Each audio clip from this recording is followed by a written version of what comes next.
Good evening, everyone, and welcome to the Autumn 2022 season of the virtual lecture series presented by the St. Catharines Museum and Welland Canal Center. Our community is filled with diverse stories, and we recognize that our story begins with the Indigenous peoples of this land. We acknowledge that we are broadcasting this lecture on lands that have been inhabited by Indigenous peoples for millennia, and we would like to honor the centuries of Indigenous peoples who walked on Turtle Island before us. My name is Adrian Petrie, Visitor Services Coordinator here at the St. Catharines Museum and Welland Canal Center. I would like to extend a very warm welcome to everyone joining us from your screens this evening, whether you are tuning in live or after the fact. A special welcome to any audience members out there who are new to the series. Thank you so much for joining us. We hope these lectures provide a bit of historical joy and spark imagination and exploration of our city's rich history. There are so many ways to join in on the historical fun and get your local history fix. You can view all our past lectures on our YouTube channel playlist, or you can listen to the lecture audio on our podcast, VMLS via podcast, which you can find anywhere you get your podcasts. Under STC Museum Podcasts. As always, please feel free to make use of the chat box to ask questions or send comments. We'll moderate them during and at the end of the presentation. There's a slight delay in the broadcast, of course, so if we missed your question, we'll get to it at the end of the presentation. We so appreciate you joining the lecture series, and we would equally appreciate a donation in support of our programming. Your donations help us to continue to provide the high quality and enjoyable programming that you have come to expect from us. We really appreciate any donation you're able to make. Give us a call at 905-984-8880 or visit the donation portal on our active STC page to make a donation. Your donation makes a difference. Before I hand it over to Brian, I just want to note our remaining lecture series. Sorry, I'm just in the wrong slide. There we go. Remaining lecture of the series, we are happy to welcome back Dr. Kimberly Monk on December 13th to provide a bit of an update on her work at the Scicluna Shipyard Dig with a new lecture titled Unearthing Niagara's Industrial History, the 2022 Scicluna Shipyard Project. After two long years away from the site, Dr. Monk will be back, was back on the dig this summer, and we're looking forward to welcoming her back again to hear more about the fascinating history. And now I'm happy to welcome back to the lecture series our friend in history and chair of the Heritage Advisory Committee here in St. Catharines, Brian Narhi. Please join me in welcoming Brian. Take it away. Thanks, Adrian.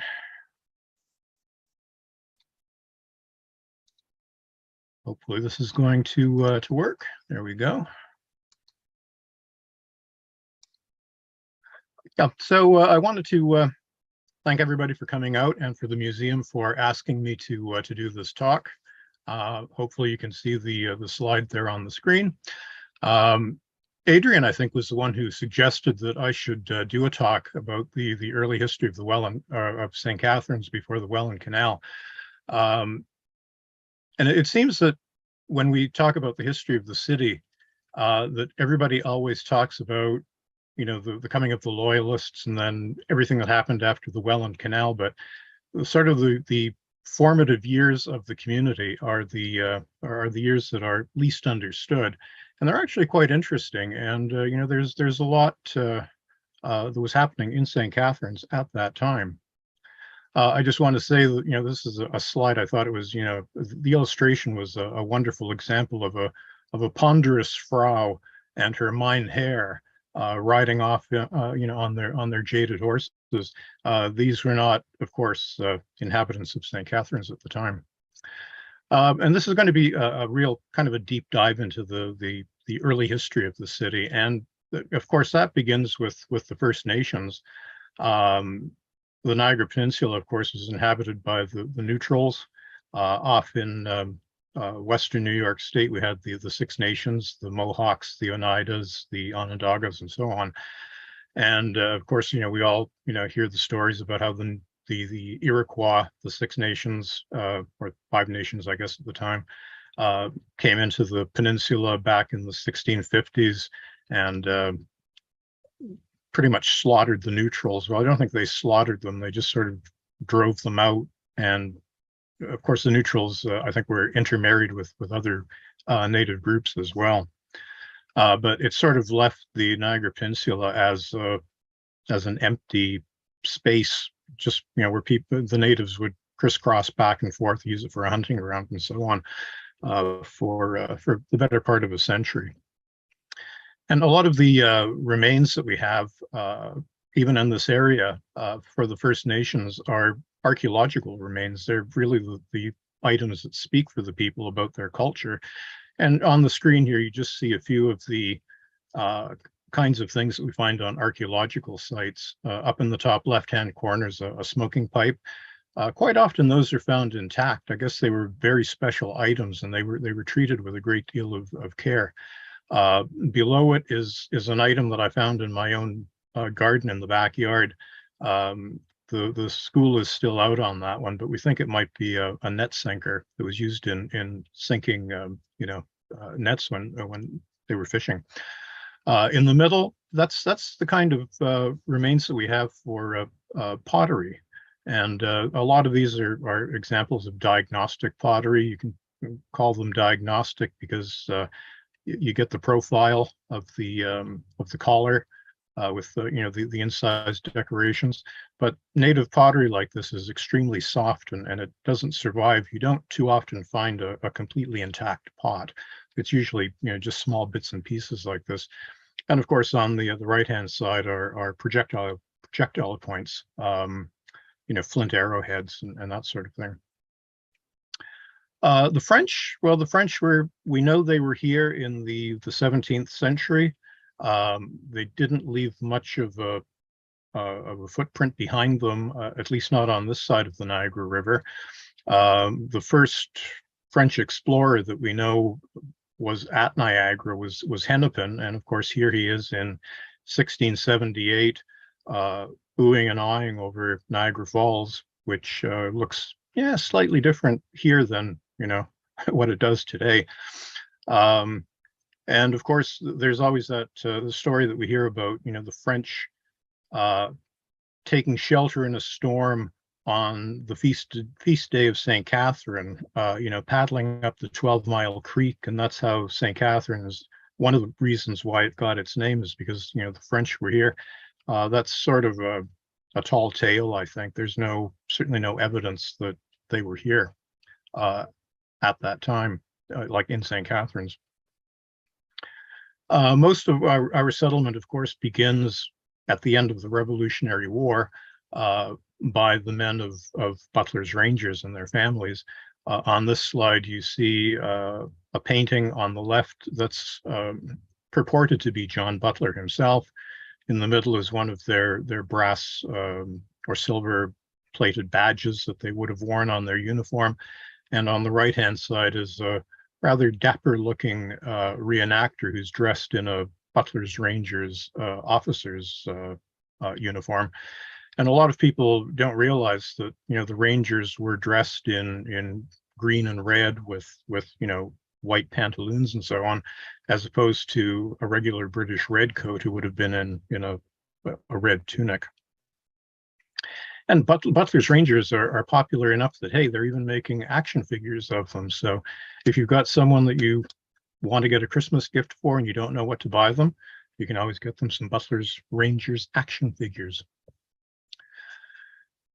So Grantham Township, which is where St. Catharines is located, was opened up for settlement after 1788 when Daniel Hazen did his survey. Grantham was originally called Township Number 3, and the name Grantham was not given to the township until after John Graves Simcoe came here in 1792. And the survey of the township was done using very primitive equipment, using a Gunter's chain, which you see here, and a compass. I mean, very simple equipment, but that's what they used to lay out the farm lots in the township. And something that I didn't realize, if you can see my cursor here, you had these little drops that used to hang on the end of or off the underside of a Gunter's chain, and you could tell how many links or chains you were talking about by the number of drops on it. So the one single drop was like 10 links or 10 chains. The double one was 20. The third one had 30, and so on. So that was something I learned when I was doing this research. And of course, when the first settlers came to St. Catharines or Grantham, they were probably faced by absolutely gigantic forest trees, like the ones on the left-hand side. Those are some gigantic old oaks that are growing beside my house. And the oak tree on the very left of the shot, you'll notice there's one branch that is sticking right out, almost like an arm. And people have looked at that particular tree, and they've wondered if that was perhaps an Indian marker tree of some sort. I don't know. But you can imagine that the daunting task that the first settlers would have faced coming into a forested area like this with probably just a hatchet and having to begin, chopping down trees of this size to clear the land so they could start farming it. Because before a settler could actually get title to their land, they had to clear the trees, plant so many acres in crop. They had to fence it in. They had to build a settler's cabin, similar to the one that you see on the right there. This is one of the Seacord cabins out at Bullis Falls. And they also had to clear part of the roadway in front of their farm. And once they had done all those settlement duties, they would get a crown patent. And this is a lovely example of a crown patent in my collection. It's printed on vellum, which is sheepskin. And one of the things that you very seldom see, because crown patents do come up for sale every now and again on eBay and used book websites, you never find them with the Great Seal of Upper Canada on them. And this particular one, I was fortunate enough to find one that has the wax seal still dangling off it. So that's a treat for everybody. Now, the land grants, once they got them, of course, we have patent plans that show the location of the individual farms and who the owners were. This is a copy of, or an image from the 1791 map of Grantham. It's the first map of Grantham. And in the heavy outline here, you'll notice the boundaries of the village of St. Catharines that were added in at some point, and someone has very thoughtfully written St. Catharines across the area. And these lots are basically 15 through 20 in concessions, part of 5, 6, and 7 in Grantham. And of course, the 12-mile creek is noted, and somebody later also noted the position of the railways on the map. And the early families who settled, the first families who were right in the downtown core, you've got Frederick Smith, you've got Dietrichs, you've got Duncan Murray and Anne McKay written above it. And then you've got Robert Hamilton on quite a few lots, and John Hayner. Oh, and Abraham Clendenin. This is a map, slightly later map of Grantham from 1811, but you can see the names a little bit clearer. Smith, Murray, Hamilton, Clendenin, Dietrich. Of course, down here you have Richard Pierpoint, who was one of the Black Loyalists, also served in Butlers Rangers, and probably the first Black inhabitant of St. Catharines. Now, the first families that settled in the downtown core, as I mentioned, they were Frederick Smith, Duncan Murray, Abraham Clendenin, John Hayner, and Jacob Dietrich. The majority of them were privates and Butlers Rangers. except for Murray, who was with the 84th Regiment. Now, even though some of these names look anglicized, they actually were German background. Frederick Smith, we think, was actually born in Germany. He had a small family, and he was intermarried with the Robert Campbell family of St. Catharines, another early settler. We don't really know that much about Frederick Smith. Duncan Murray, it's too bad that he died at such an early period, because had he lived longer, he probably would have made a much greater impact on St. Catharines. He was in charge of, for instance, in the 1780s, of distributing rations during the Hungry Years, and he was a miller on the 12-Mile Creek. And like I say, unfortunately, he passed away at a young age in the late 1780s, leaving a widow and a couple of daughters. Clendenin, Hainer, and Dietrich, they were all intermarried. Their children all intermarried with one another, and they all served in Butlers Rangers, and they were all, of course, from New York State, Mohawk Valley area. St. Catharines was settled where an early Indian trail, which was the Queenston-Grimsby Road, crossed the 12-Mile Creek. And the 12-Mile Creek, we're told, was navigable as far as the point where the crossing point was.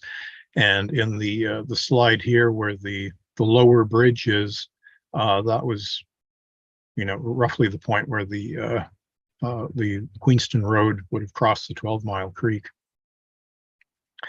Now, was it St. Catharines, the 12, or Shipmans Corners? And the two early names that we have were the 12, of course, after the 12-Mile Creek, and St. Catharines. And we think that the name came from Catherine Hamilton, who was the wife of Robert Hamilton, a Queenston merchant, and he was the prime landowner in downtown St. Catharines.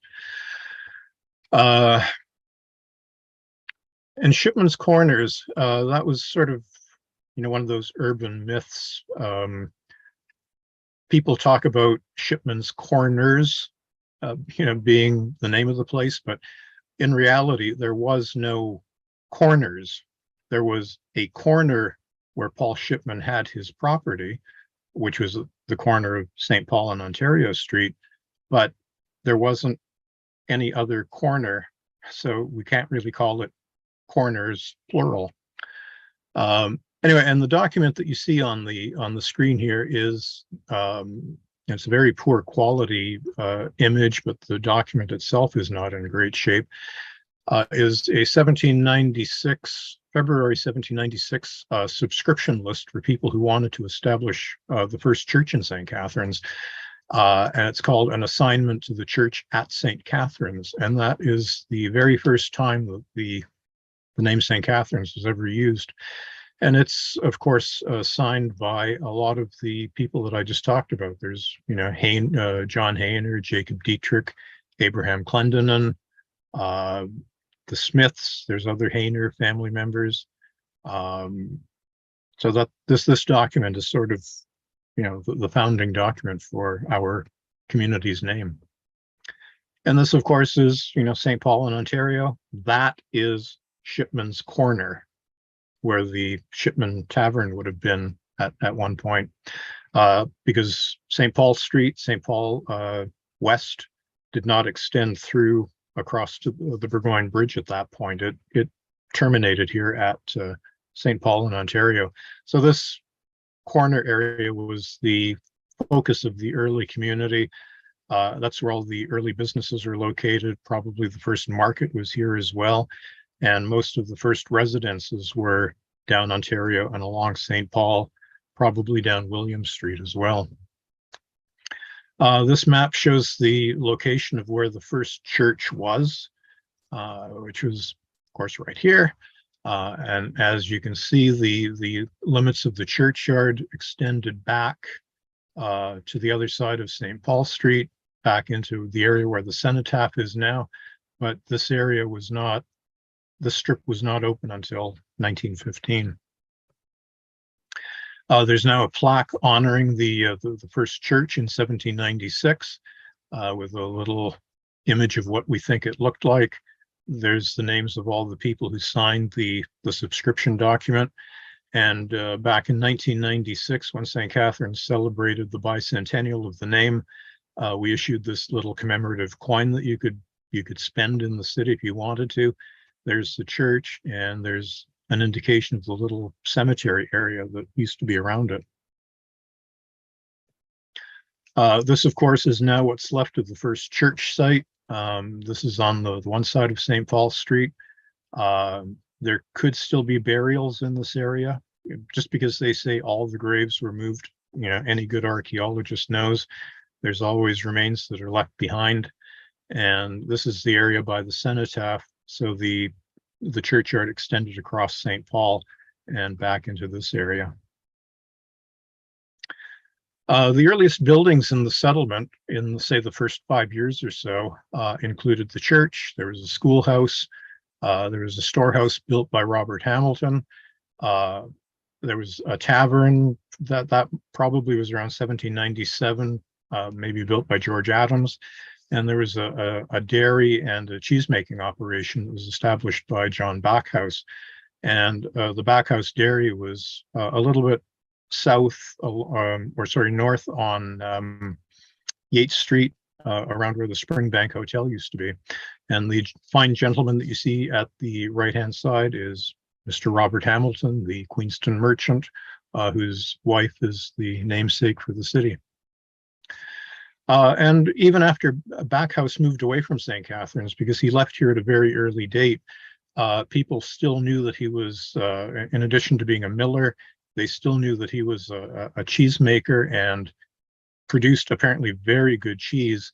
And here, as late as 1818, Backhouse is still making cheese. And John Martindale, gee, where have we heard that name before? Martindale, St. Catharines, Port Dalhousie. He's still bringing in Backhouse's very fine cheese. And now I'm going to go into some of the early business owners and craftsmen that we had here in the city. One of the first tombstone cutters, or in fact, the first tombstone cutter in the area, was a fellow named John Solomon Teetzel. He was a German immigrant who lived in the New York, New Jersey area. He did a lot of tombstone carving down there. There's at least 100 known examples of his tombstones down in Pennsylvania and New Jersey. And when he heard that there was a large settlement of German-speaking settlers from that same area living in Niagara, he decided to immigrate to this area. He was even more pleased to find out that we had a great supply of sandstone, because that was his preferred stone that he used to carve. And here we have two early examples of his work. The one on the left is the shattered tombstone for Jacob Shipman, the son of Paul Shipman, who died in 1813. On the right-hand side, we have the tombstone of William Havens, who died in 1800. It's a very early tombstone out at Homer. And we have examples of Teetzel's tombstones all across the Niagara district. The greatest concentration of them are out in Grimsby, and that's because Teetzel actually lived out that way. And you can always tell his tombstones not only because of his distinctive style of lettering, but he always signed his tombstones at the bottom with a capital T, letter T, the one over here as well. So he was our first tombstone cutter. The War of 1812, St. Catharines did see some activity during the war. It was an advanced outpost in 1813 for the British and the native troops. The first church, which we saw previously, was used as a hospital, and it was slightly damaged. Raids were made upon the settlement by American scouts. The odd time there was a little bit of gunfire going on. And many of the inhabitants suffered war losses, and they submitted claims for their lost or damaged property. And of course, Laura Secord did her famous walk partway through St. Catharines on her way to DQ in June of 1813. And these are just a couple of fun little period comics from the War of 1812 period. In the one on the left, you've got President Madison giving King George a bloody nose, and on the other side, we've got the British commanders encouraging the First Nations to scalp the Americans and get a bounty for the scalps. This is just a couple of little really blurry images. They're war loss claims for Grantham from 1813, 1814, and we've got names like George Adams, who's actually got two rather sizable claims, 224 pounds and 290 pounds. Robert Brown, 133 pounds. William Chisholm, who was one of our first merchants, 123 pounds and 230. On the other side here, we've got Mr. Paul Shipman, our tavern owner, 123 pounds and 59 pounds. So, and most of these claims were not actually for destroyed homes, which was what happened in Niagara on the Lake. A lot of those claims are for burnt houses, burnt barns, and things like that. The claims from Grantham were actually more for livestock that was pilfered by the British, by the natives, by the Americans, stolen horses, fences that were used for firewood, and things like that. Now, between 1813 and 1817, the court moved to St. Catharines because, of course, the town of Niagara on the Lake was occupied by the Americans. So the courts could not be held there. So the court moved to St. Catharines, and the jail in Niagara, in the town of Niagara, was also burnt. So it had to be moved to St. Catharines as well. And the jail, we know from historic references, was on this corner of Welland Avenue and Ontario Street, or Welland Vale Road, I guess. And the fellow on the left was Sheriff Thomas Merritt, who was responsible for, the custody of the prisoners and issuing of writs and things like that. Now, by June of 1816, the St. Catharines was starting to recover from the War of 1812. The church was repaired sufficiently that it could be used for divine services and for baptisms and weddings and things like that. Here on the right-hand side, you see a page from St. Mark's Register, St. Mark's Anglican Register from 1816. And on June the 9th, there's all of these children that were baptized in Grantham at the church at the 12 Mile Creek. And that's, of course, in Reverend Addison's lovely, legible handwriting. Between 1815 and 1820, St. Catharines began to become a town growing into note. That, of course, was while the town of Niagara was being rebuilt, because Niagara was burnt to the ground, St. Catharines wasn't, so things were happening here. The first township meetings started in 1816. Here we've got an example of the township minutes from 1818. And these were the officials that were elected each year to make sure that things happened. So you had the township clerk, the assessors, the tax collectors, the church wardens, and the pathmasters were really important. They were the ones who made sure that the roads were kept in good repair. And the pound keeper. Pound keepers were the ones who, if you had a cow that strayed out of its enclosure or a horse that ran away or something, if they caught it, they would put it into a fenced enclosure, and you'd have to come back and claim your livestock and pay for any hay or oats or whatever that was used to feed it. Our school was reopened in the autumn of 1816. In August of that year, there was a notice published in the paper that The meeting of the inhabitants of the village would take place at the tavern of Mr. Shipman to appoint school trustees for the year and to look around for a qualified school teacher. In 1816, Mr. William Hamilton Merritt discovered a salt spring. That was down in the Canal Valley, the 12-Mile Creek Canal Valley, just below Yates Street. And of course, salty water was important for people at the time because they could take that salt water, and after a great deal of time and effort and labor and a lot of burnt wood, they'd evaporate the water off. And apparently the salt that was produced here was very good quality. And it meant that they didn't have to import salt from the United States because that was where salt was coming from prior to the War of 1812. So it was a really important industry.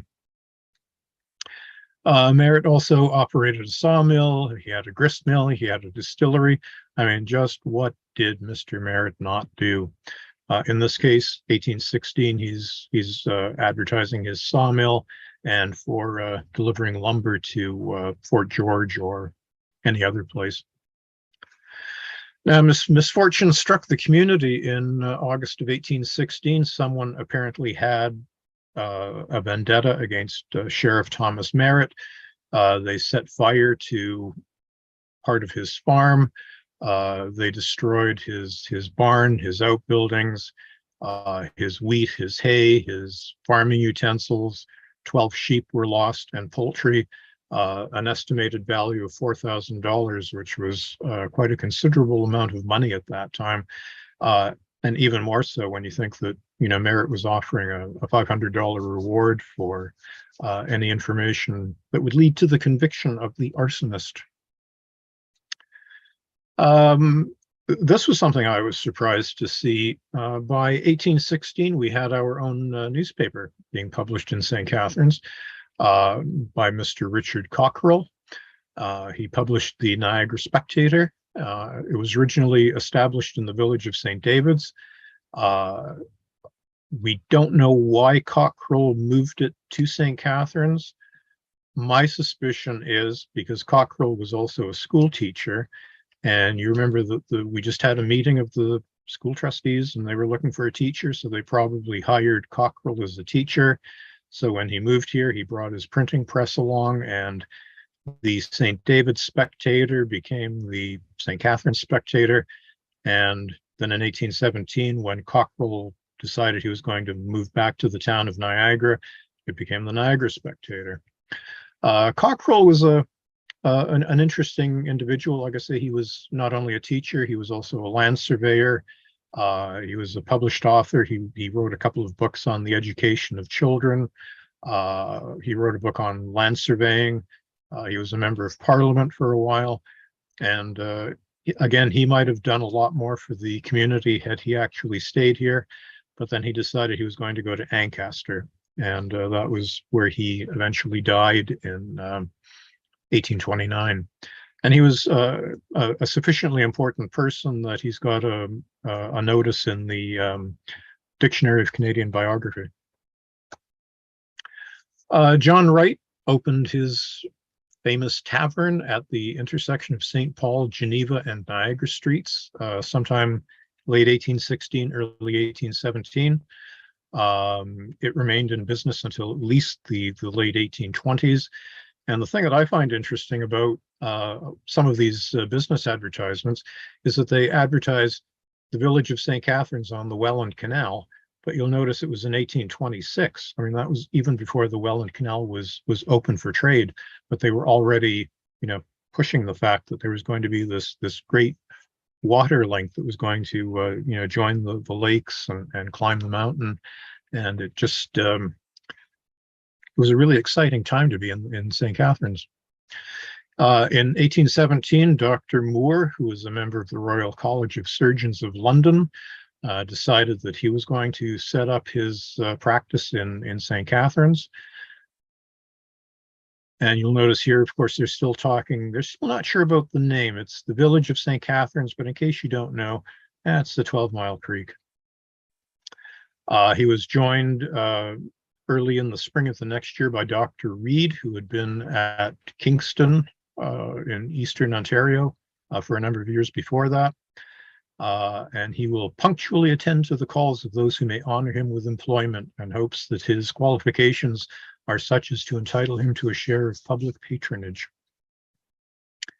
And later that year, they were joined by Dr. Howison, who was trained in Edinburgh. He had been in Chippewa earlier in the year 1818. I guess maybe business wasn't that great in Chippewa, but he had heard that there was this place called St. Catharines, so Howison came here. Howison published one of the earliest accounts of not only Upper Canada, but also a description of St. Catharines. It was printed in Edinburgh in 1821. And he is actually the fellow who part of my title, is derived from. This I think is a great illustration of the Ponderous Fraus and the Mynheers that might have been in St. Catharines at the time. And this is what Howison has to say about St. Catharines. It was Sunday when I first visited St. Catharines, and crowds of well-dressed people were heading to church. Many of the young women were adorned with a variety of the brightest colors that did not seem to have any particular fashion, each dressing herself in the style she conceived to be most becoming. There was much vanity and affectation among them, as would be found in a congregation in England. The young men came to church were generally mounted upon jaded farm horses, the decoration of which seems to have occupied more of their attention than that of their own persons, gaudy saddle girths, glittering bridles, and other tinsel accoutrements being profusely exhibited by these candidates for the admiration of the fair. Large wagons carrying loads of amphibious Dutch, who had probably vegetated in some swamp during 20 or 30 years, occasionally arrived, conveying Ponderous Fraus and Mynheers to the doors of the church. I entered along with the congregation, and presently an old man, dressed in a showy blue coat, white pantaloons, top boots, and plated spurs, made his appearance, and to my astonishment, he proved to be the priest. The service was Presbyterian, and during the whole course of it, the people continued going in and out without any regard to silence or decorum. The schoolmaster of the village entered with a string of pupils just a few minutes before the blessing was pronounced. At the conclusion of the service, the clergyman gave out a hymn which was sung by a party of young men who sat in the church gallery. The sound of a miserably played flute and a cracked flageolet united with the harshness of the voices, which produced a concert both disagreeable and ludicrous. And then Howison continues on to say that a lot of the people in St. Catharines were actually Methodists, and the inhabitants of St. Catharines, like most of the other people in Upper Canada, are fond of dancing and playing at cards. But the Methodists, of course, condemn these amusements, for they make it a general practice to pray that those addicted to them might be converted, and that the Almighty would not lose his wrath upon the village of St. Catharines, while their own lives were, in many instances, one continued outrage against decency, decorum, and virtue. Wow. I wouldn't want to be a Methodist. Many of the buildings and businesses that were opened in St. Catharines during the post-War of 1812 period were general stores. Two of them were by William Chisholm. He actually opened his just slightly before in partnership with William Hamilton Merritt.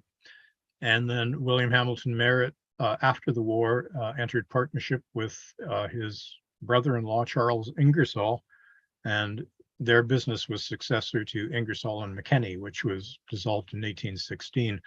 And they, of course, had a variety of goods that they offered for sale. And a lot of the store advertisements that you see at the time say that country produce will be taken in payment at market prices, because right after the War of 1812, there was a real economic downturn in the province. A lot of people were hoarding their money. If they had gold or silver or even copper, they weren't spending it. And the merchants were just having a real hard time of making a go of things. So in order to do any kind of business, they were taking produce as well. By 1817, there was a dry goods store, a new cash store, which was run by Robert Thomas at the 12 Mile Creek. He intends to sell for cash, but he probably would take produce as well. And he seems to have been located next to, his main competitor, Mr. Chisholm. By 1817, early 1817, Elias Smith Adams had his tannery located down on the 12 Mile Creek, where he was producing leather for shoes, deal skins, different things like that. And again, taking produce in payment. Samuel Hodgson was an English immigrant. He was a boot and shoemaker, just recently setting up trade in 1817. And it looks like he was also trying to stimulate the economy. He wanted to hire a journeyman boot and shoemaker, if any were to be had in the community. Our first apothecary was opened in 1818. Doctors Smith and Lefferty. Lefferty was actually based in Stamford and Niagara. He was quite a well-known individual, and he was also one of the local magistrates on the court of quarter sessions. Lyman Parsons established his earthenware business here in 1818. Parsons was on Ontario Street. And of course, earthenware, like the ones that are pictured here, jugs, crocks, mixing bowls, things like that. It was all, it was simple, but necessary for food preservation and canning and things like that for the early settlers. And a lot of this stuff would have been salt glazed when it was being fired. They would have just taken handfuls of salt, thrown it into the kiln, and as soon as it hit the hot earthenware, it just fused to it and produced a glassy kind of surface on it. In 1817, 1818, a frequent visitor to St. Catharines was the Scottish political reformer Robert Fleming Gourley. He was also known as the Banished Briton. He was interested in political reform. He came to Upper Canada in 1817 because he was a kinsman of someone we've heard about already, Robert Hamilton. He was a cousin of his. So Gourley had a lot of land that he accumulated in Upper Canada, but his main base of operations was here in the Niagara Peninsula, and he was a frequent visitor to St. Catharines. He was interested, as I say, in social reform, and he started to circulate a series of questions to the various townships in which he said, what's good about Upper Canada? What's bad about Upper Canada? How can we improve Upper Canada? And the Upper Canadian elite in Toronto, the family compact, they didn't like this one little bit. They said that, Gourley was starting to ask too many questions. He was stirring up sedition. They finally had him locked up in the Niagara jail to await trial. And when they, finally tried him in 1819, they said, okay, that's it. You're out of here. Go on back to England. We don't want you in the province. And he, like I say, he circulated his questions, and there were township meetings to answer these questions. And for Grantham, we had William Hamilton Merritt, Mr. Chisholm, Mr. Ingersoll, Paul Shipman, Samuel Wood. They all formed the committee to formulate answers to these questions. And when Gourley got back to England, he actually published his findings in something called the Statistical Account of Upper Canada. It was done in 1822. Lovely illustration of Niagara Falls here, just to show that, he spent time in Niagara. And the answers that were given to the questions by the Grantham Committee are also found in this particular document. And the funny part is that Gourley didn't really do anything all that bad. And what he did was sort of like what William Lyon Mackenzie did in 1837. The difference was that Mackenzie took his criticisms, but he, raised an armed force and marched down Yonge Street and threatened to take over the government, which was, considered treason. Gourley did not go that far, but very fine line between them. And people never really forgot what Gourley had done and the kind of good reforms that he was trying to institute. And in 1842, at the St. Catharines Journal office, they actually printed this little pamphlet called the Chronicles of Canada, which was a record of the good works that the banished Britain tried to do. Now, the earliest village plan for St. Catharines, it was laid out by George Reichert, apparently in the mid-1820s, and the first major sale of lands were from the Hamilton estate. They occurred in the 1820 to 1824 period. The land surrounding the downtown at the time was described as a dense forest of oak and pine trees. And I remember reading a story in the one of the St. Catharines papers, and I couldn't find it when I was researching to put this talk together, of a young fellow who went out to drive the cows home, and he got lost in the dense pine forest around where the collegiate stands today. And I just find that so incredible to think that there was such a dense forest of trees around the collegiate that somebody could get lost there. And then there's another story from about the same time of a gigantic pine stump that was up near the corner of Clark and Church Streets. And I guess people for years had been, this is out of Junius, people had been trying to hack away at this pine stump for years just to get rid of it. And nobody had had much success with it. And apparently, so the story goes, there was a recent Irish immigrant who came over, and somebody said to him, hey, do you want to have some work? Go and try and get rid of that pine stump. So I guess he labored at it with a hatchet, and shovels and stuff for days and days and days. Didn't make much headway with the pine stump. So then I guess he must have known some people working on the Welland Canal who had, some dynamite handy, decided that he was going to put some dynamite underneath this pine stump and light it and blow it up. So he did, put the dynamite in, lit it. He started running off, I guess, off towards Geneva Street in the direction of the BME church. He hears kaboom, goes back, the pine stump is still there. Whether that's a true story or not, I don't know, but it certainly makes good reading.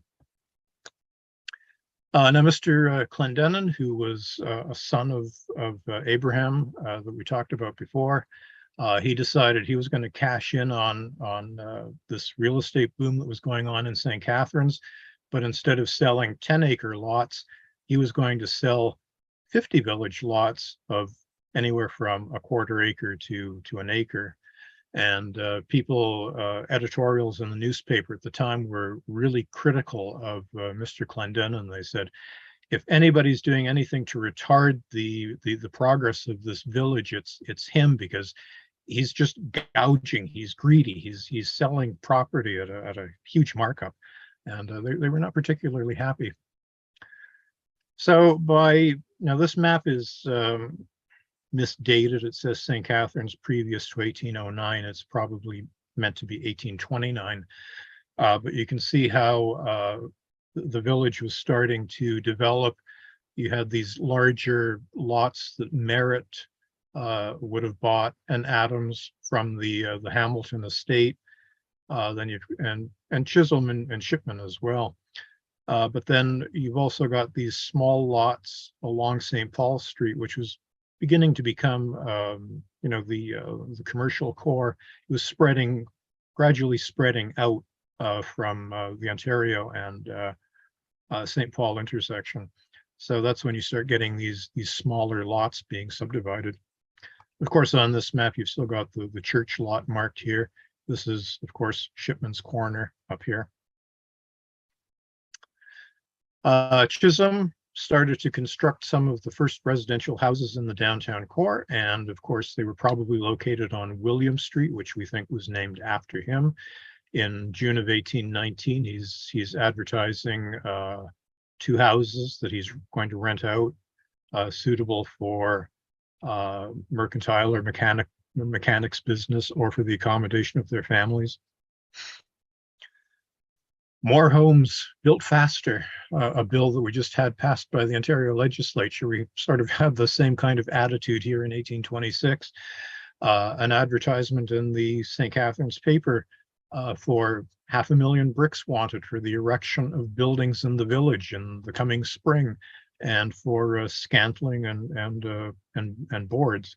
I have no idea how many houses 500,000 bricks would have built, but I imagine, it would have been several at that time. In 1828, the quarter sessions, the court, they had a complaint because there was development going on St. Paul Street and St. Catharines, and Theophilus Brundage, Job Northrop, and William Chisholm were piling the excavations, the earth from their cellars, right on St. Paul Street, as well as their firewood and building materials. And the magistrates, scolded everybody and said the roads must be kept clear of nuisances. The settlement became a post office around 1826. We had our first census in 1827 when we had 384 residents. There was another census taken in 1828. And as I've said, most of the business and residential core at that time was at St. Paul in Ontario. And in 1875, J.P. Merritt provides us with this list of who's who and who was there. So we had, things like hat shops, Middleburgers, watchmaking shop, Fitzgerald's store, the printing office, John Wright's Tavern, Shipmans Barn. So he basically enumerates where everybody was. Lyman Parsons Pottery, Thomas Merritt, George Adams, and so on. The early road network started out as a very simplistic thing, and a lot of early residents described as being full of stumps. There's a story about one of the Merritts and one of the Dietrichs deciding that they were going to go racing with their horses and wagons down the street one day, and one of them hit a stump, and bang, they were catapulted out of their wagon and sustained some injuries from it. This is a map of Grantham in 1815. You've got Lake Ontario down here at the bottom. You've got the 10-mile creek going up towards Homer. This is the 12-mile creek coming up towards St. Catharines, which is marked by Mr. Shipman's Tavern. And the early roads coming into St. Catharines at the time, we've got the Queenston Grimsby Road, or Queenston Street, which becomes St. Paul and continues on out towards Louth. We've got Pelham Road going off up south of us here. This is what was called the Middle Road. We know it better as Niagara Street. This is Ontario Street. I think it's a little bit misplaced. Now we've got the old Lakeshore Road down here, and those are the major public highways in St. Catharines around the time of the War of 1812 and just after. This is the Stalen map of 1840. I just included this because, it's basically showing the same layout of streets, but this one it's a really neat map to look at because it's showing taverns and churches and things out near Homer. Wright's Tavern here at the corner of Queenston Street and Niagara Street. And here you've got some indication of the tiny little village of St. Catharines with a few buildings on it. And you've got sawmills down here in Port Dalhousie. You've got the Welland Canal piers. You've got an old sawmill. It's just got a lot of interesting detail. And a tavern out at the 8 Mile Creek. There's a tavern out at the 6 Mile Creek. You've got lime kilns. It's a really neat map. This is one from 1838. Again, it's showing Queenston Street coming in. This is Geneva Street here. This is Niagara Street going off. You've got Wright's Tavern. You've got the layout of some rudimentary streets running off of St. Paul. You've got Phelps's grist mill here on the Welland Canal, and the main, of course, business district is over here at the St. Paul and Ontario end of town, and you've already got a few houses starting to be built on the other side of the 12-Mile Creek, on the Rodman Hall side. And bang, by 1836, this is how St. Catharines is beginning to be developed. Whoops. You've got a lot of the streets that we're familiar with today: Queenston Street, Division Street, Geneva, St. Paul, King Street, Academy. A few buildings are marked on here. And just look at all those building lots that are being, subdivided. And of course, you still have, a tavern or something here on Shipmans Corner. You've got all the different little mills and factories down here. You've got the first Welland Canal coming through. You've got the hydraulic raceways in here with assorted factories on it. So St. Catharines by the mid-1830s was getting to be a place of importance. The oldest buildings that we have in the downtown core, we've got Verity's building, which is currently being renovated to become a restaurant. This is Verity's building here, probably built in 1826. This is Verity's building in the 1870s, when it's the St. Catharines Times newspaper printing office. This building beside it is Leavenworth's printing establishment. I don't think this building is quite as old as Verity's building. It's probably from the 1830s, 1840s, but it's certainly old. And here, of course, we're seeing St. Catharines' pride and joy. It's our last word in firefighting equipment in the 1870s. We have the Grantham Academy, our first school, grammar school, high school, built in 1829. This is what it looked like originally, with its little bell tower on top. And this is what it looked like after it was enlarged on a number of occasions. But the central core of the building is still hiding underneath. The Mansion House, we've all heard that it's, 1810, maybe 1820s. Nah, I don't think so. It's probably an 1840s construction. It was built by a member of the Woodruff family, and the early directories actually state that it was being used as a boarding house and divided into private residences. It didn't actually become a tavern until the 1860s, and it was in the 1860s when it acquired the name the Mansion House. By the 1820s, St. Catharines had its own court of requests. That was the equivalent of a small claims court. If people had, debts of a certain amount, didn't have to go to a higher court for collection, they would hear them locally. It just took some of the stress off of the court system. And these records, if you're interested in seeing them, are out at the Lock 3 Museum. In 1823, the original church that was built back in the 1790s was damaged by fire, but it unfortunately was burnt in 1836. The Methodists had built their own frame meeting house in 1823. That's on the site of St. Paul United, or Silver Spire today. And the Roman Catholic congregation, who were, of course, a lot of them were canal workers, they started their church in about 1832. So this is the Methodist meeting house. It's a drawing of it. Somebody actually was able to photograph it while it was still standing. And this is Mr. Rufus Wright.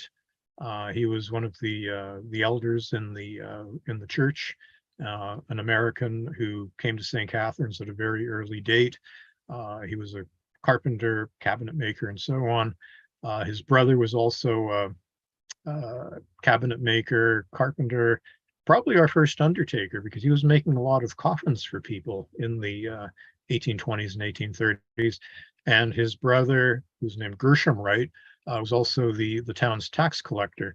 So it just goes to show that, death and taxes and Gershom Wright all go together. Early Black residents, aside from Richard Pierpoint, we had one of the earliest Black families was named, I'm not sure of the pronunciation, if it's Mandigo or Mandigo, but Abby was actually taking care of indigent poor people. And she was receiving money to make bedding for them. She was looking after a lame man named William Powers. Unfortunately, she was beat, kicked, and abused by a laborer. I don't know if he was under her care in 1832. And Matilda, who obviously was some relation to Abby, was confined in the Niagara jail in the late 1820s. We don't know why, but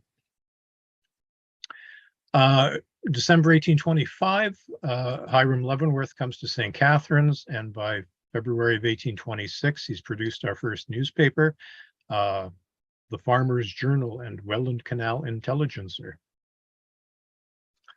We had a bookstore by 1826, apparently run by Reverend Mr. Griffith. Some of these books are deadly sounding things. I don't think I would want to read any of them. Books of sermons and sermons on future punishment. Oh my goodness, that's a nasty sounding thing. And yet, right next door, Mr. Leavenworth, the printer, was selling copies of the #1 bestseller for 1826 called Lucinda or the Mountain Mourner. And it was apparently the story of Miss Lucinda Manville, who was, I think, captured by the Indians and taken captive in Pennsylvania and kept by them for several years. And she eventually made her escape and made her way back home. So her story as a captive was written up in this book, The Mountain Mourner.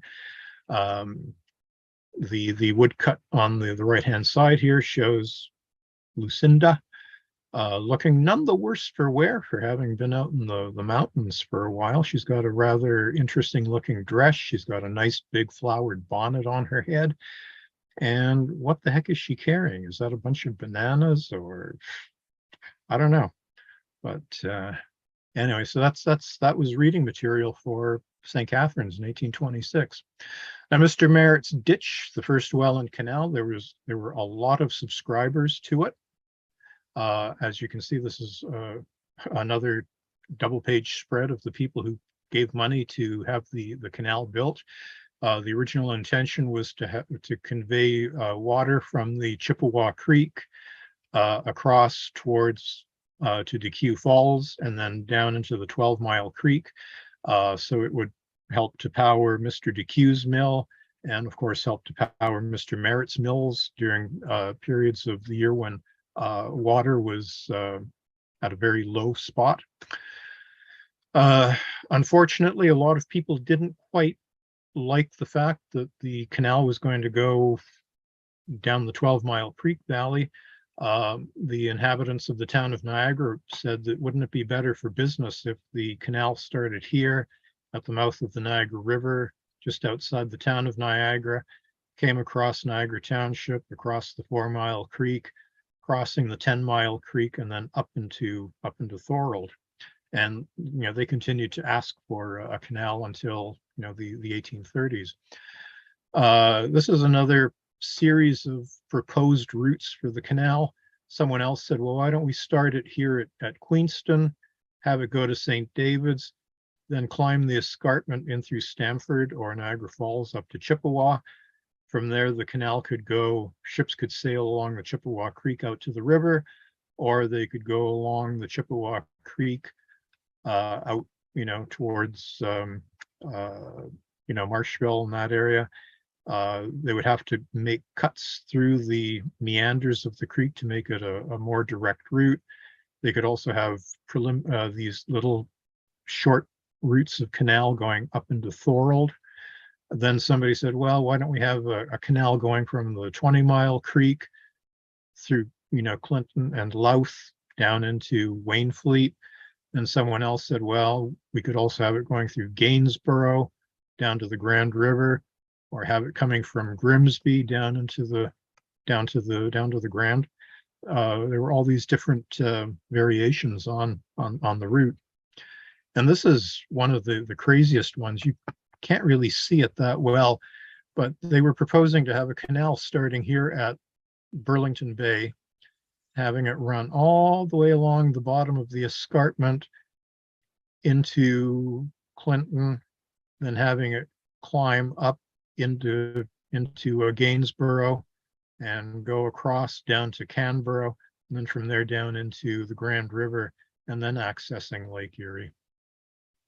And there would have been, locks every step of the way. It would have been a much more expensive canal than the proposed route that finally won, which was through the 12-Mile Creek and St. Catharines. So the Niagara on the Lake people got their noses in a knot because they didn't get their canal. So by 1825, they started to withdraw their stock in the Welland Canal Company. People in St. Catharines were upset because lands had been expropriated for the canal construction. So in 1826, they had a board of arbitrators who said, okay, we're going to settle the disputes between the landowners and the canal. Now, in most cases,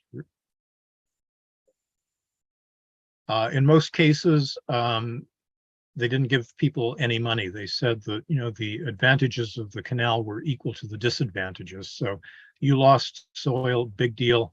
There's water, you can water your livestock. You've got a location right on the canal. It's great for shipping your produce out, live with it. So William Chisholm, William Chase, all those others, Jonathan Clendenin, they got nothing. Job Northrop he got a little bit of money. But then look what happens with Thomas Merritt and William Hamilton Merritt. They get 600 pounds. That was a huge amount of compensation where, the others are getting 25 pounds or nothing at all. I think that led to a little bit of ill will within the community. St. Catharines had its first police force in 1828-29.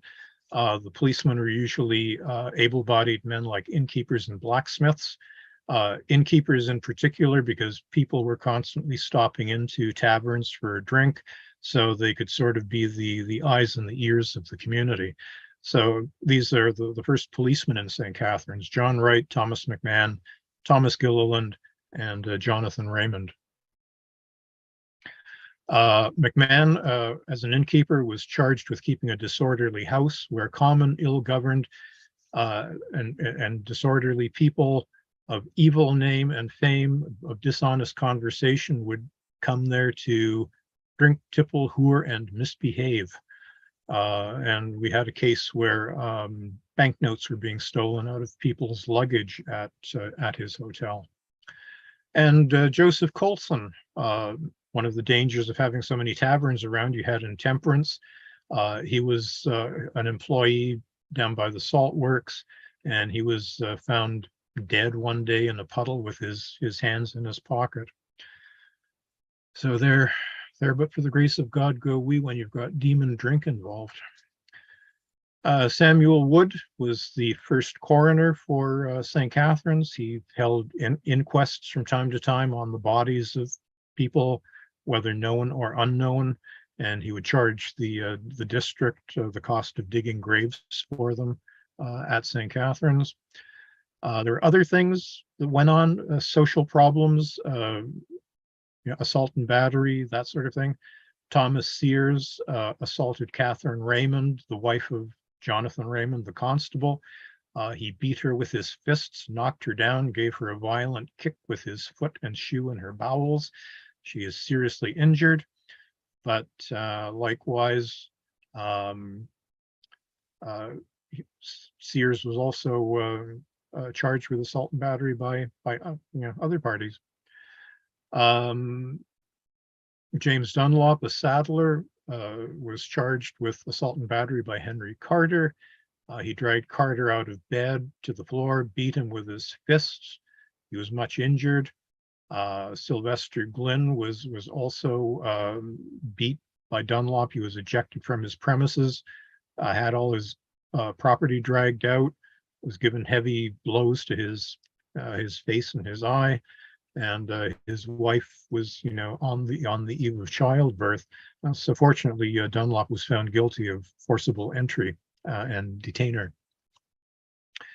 Glynn, of course, again, another case of wife beating. Witnesses testify that Glynn had a knife and an axe, and he was threatening to murder his wife. He was only confined in jail for 1 month, but ordered to keep the peace for a year. In 1824, tragedy struck the community again.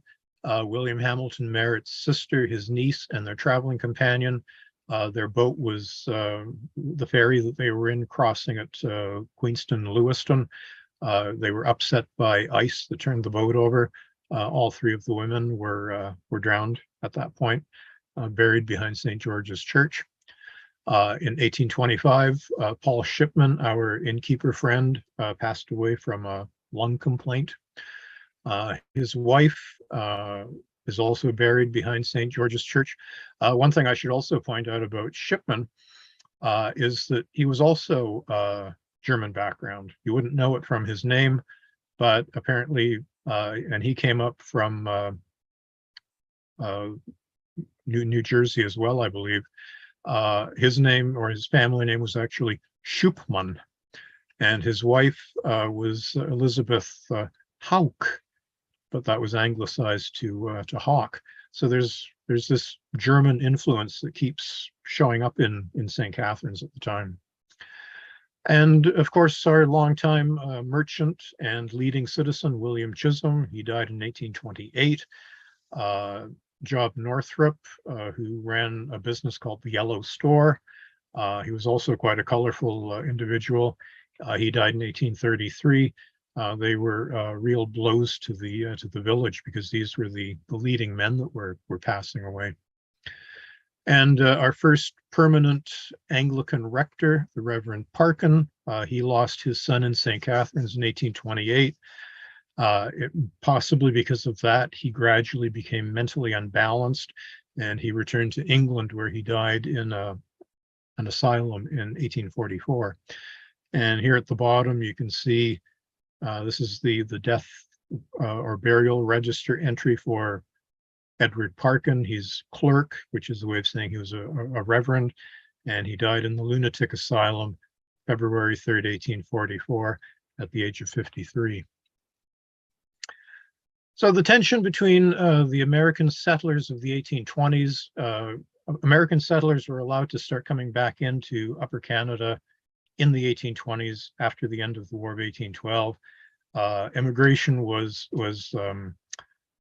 curtailed for a while by the Upper Canadian government, but they realized in the 1820s, hey, we need the Americans for trade to help increase our population, and they've got skills that we don't have up here. They've got lots of mechanics and craftsmen and people who can really make a difference to the community. So they allowed them to start coming back in, but there were always these underlying tensions between the British who had come over before the war and during the war, the loyalists who had fought against the Americans, versus our Republican neighbors to the south. And of course, all this came to a head on the July 4th, 1833 tavern riot, when somebody wanted to drink a toast to Uncle Sam, and somebody in the tavern said, "We're not having any of that Republican nonsense up here," and it led to an all-out riot.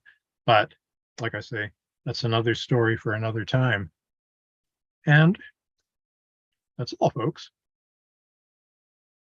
Thanks so much, Brian. That was incredible, and everything I wanted it to be. While we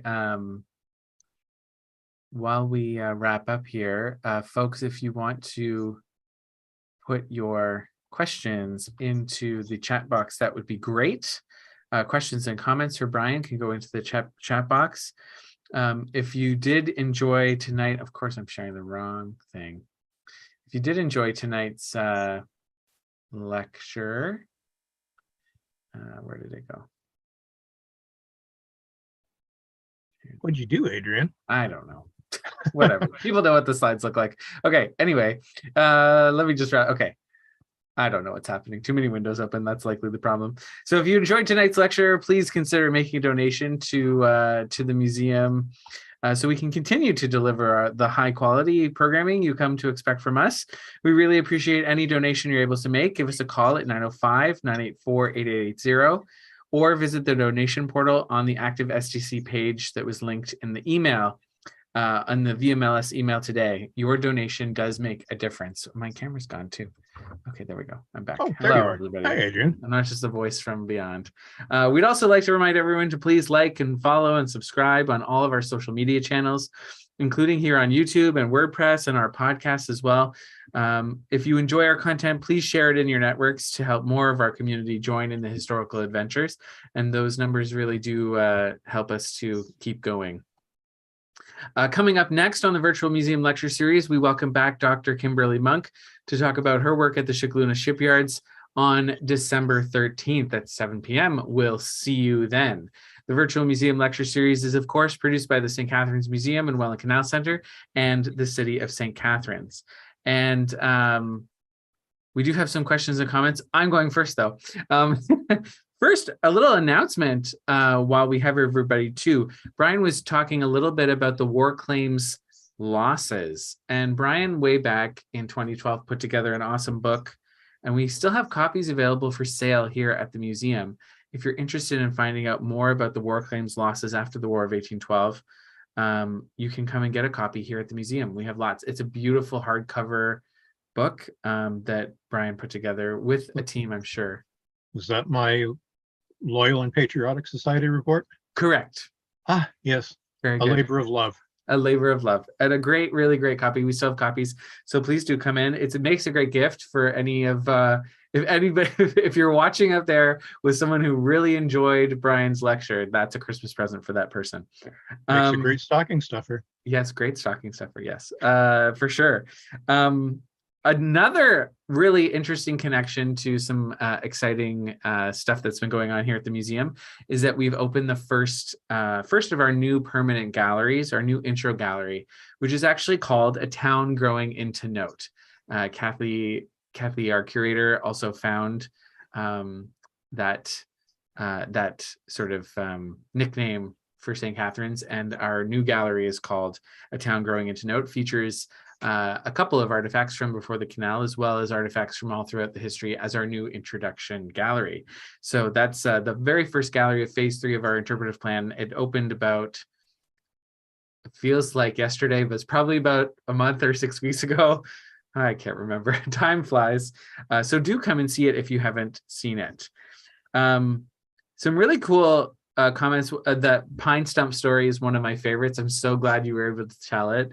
It's so funny. I just love it. I hope it's true, but if it's not, that's okay too. It makes a good story. Another comment that I had was William Chase, who didn't get any money for having some land expropriated. He turned out okay in the end because he became a lock tender at Lock 3, and I think that was sort of a little bit of exchange in service. You didn't get any money, but you live really close, so we'll make you a lock tender, pay you some money. He got paid pretty well, and he was the only lucky lock tender. He only had to take care of Lock 3. He didn't have to take care of any other locks. Some of the other lock tenders had like 10 locks under them. Ugh, sounds like a lot of walking. Exactly. Yeah, exactly. But all in all, Brian, I'm really, really glad that you were able to give us this lecture tonight, because it's I was familiar with and I'm sure most of our audience were familiar with bits and pieces of these stories, but you tied it together so well into this really, really nice picture. And you talked about early on in your introduction about how it's the least understood period of history in our community, and I totally agree, because the main thing of the lack of tangible sources, there aren't a lot of there's only a handful of buildings from the period, and most people don't even know that they're from the period.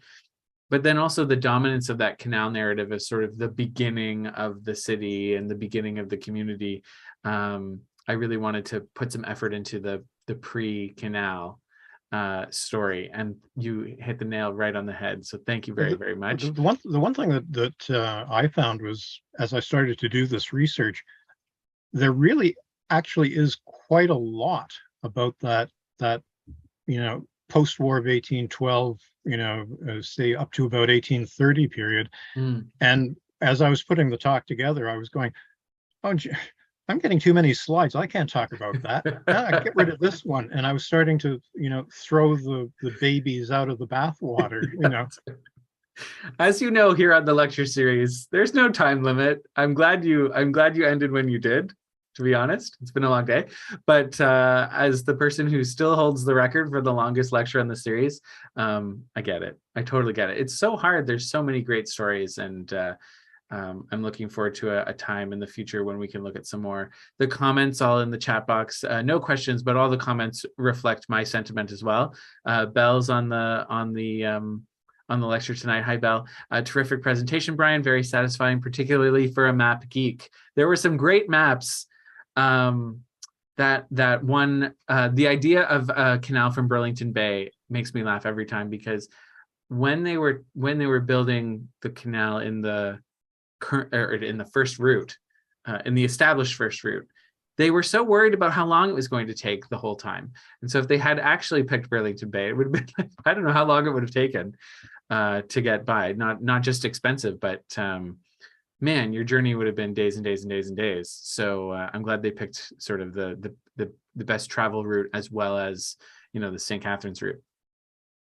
Some other comments. Thank you very much. And I enjoyed the presentation. Of course, your work on this, Brian, is so valued. And I mean, you have a great access to resources in your own collection, and you've done so much research over the years. I'm really glad you were able to put this together and sew it all together in such a nice, like, little pretty package.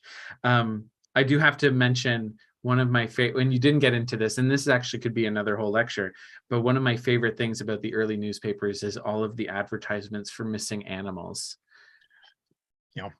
Like, how many ads are there for missing cows? And the description is a cow, brown, white. Like, that's not very helpful. But yeah, it makes me laugh to think about, there are definitely more cows than people in St. Catharines at the time. And yeah, how important animals were to the early history of the daily life of the city. So anyway, I'll stop talking, and I'll thank you, Brian, once again, and thank everybody on the lecture this evening for joining us. And we'll see you in a couple of weeks for Kimberly's lecture about the shipyard. Thanks very much again, Brian. Thanks. Take it easy, everybody. Have a good night. Yep. Good night.